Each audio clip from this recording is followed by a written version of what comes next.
របៀប switch កាមេរ៉ានៅក្នុង Blender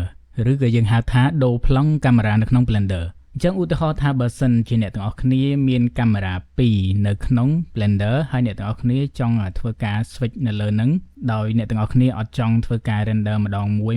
នោះទេអញ្ចឹងសូមកលេចមកមើលកាមេរ៉ារបស់ខ្ញុំគឺឥឡូវនេះគឺខ្ញុំមានកាមេរ៉ា2គឺកាមេរ៉ាទី1ហើយនិងកាមេរ៉ាទី2កាមេរ៉ាទី1គឺខ្ញុំចាប់ប្លង់បែបនេះហើយកាមេរ៉ាទី2គឺខ្ញុំចាប់ប្លង់បែបនេះអូខេអញ្ចឹងដើម្បី switch បានដំបូងយើងត្រូវធ្វើការបង្កើតនៅ marker មួយសិនបាទឧទាហរណ៍ថាកាមេរ៉ាទី1យើងចង់ឲ្យវាចេញនៅ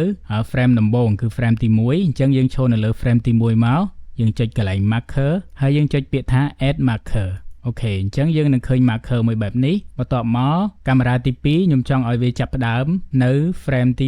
130អញ្ចឹងខ្ញុំចុចកន្លែង marker ហើយយកពាក្យថា add marker អូខេអញ្ចឹងបន្ទាប់មកយើងចូលនៅលើ marker ទី1អញ្ចឹងយើងធ្វើការ select នៅលើកាមេរ៉ារបស់យើងបាទអញ្ចឹងខ្ញុំ select នៅលើកាមេរ៉ាទី1ដើម្បីវាបង្ហាញបែបនេះមកបន្ទាប់មកយើងចូលទៅកាន់ marker ហើយចុចនៅលើពាក្យថា bind camera to markers អញ្ចឹងបានន័យថាកាមេរ៉ាទី1របស់យើងគឺចាប់ផ្ដើមពី frame ទី1នេះបាទអញ្ចឹងវាដាក់ឈ្មោះឲ្យកាមេរ៉ា1បន្ទាប់មកនៅ frame ទី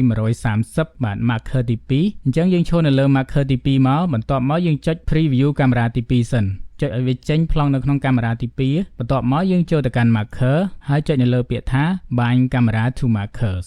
តែប៉ុណ្្នឹងមកពេលដែលយើង play ពេលដែលដល់ marker មួយហ្នឹងគឺវានឹងបដូរប្លង់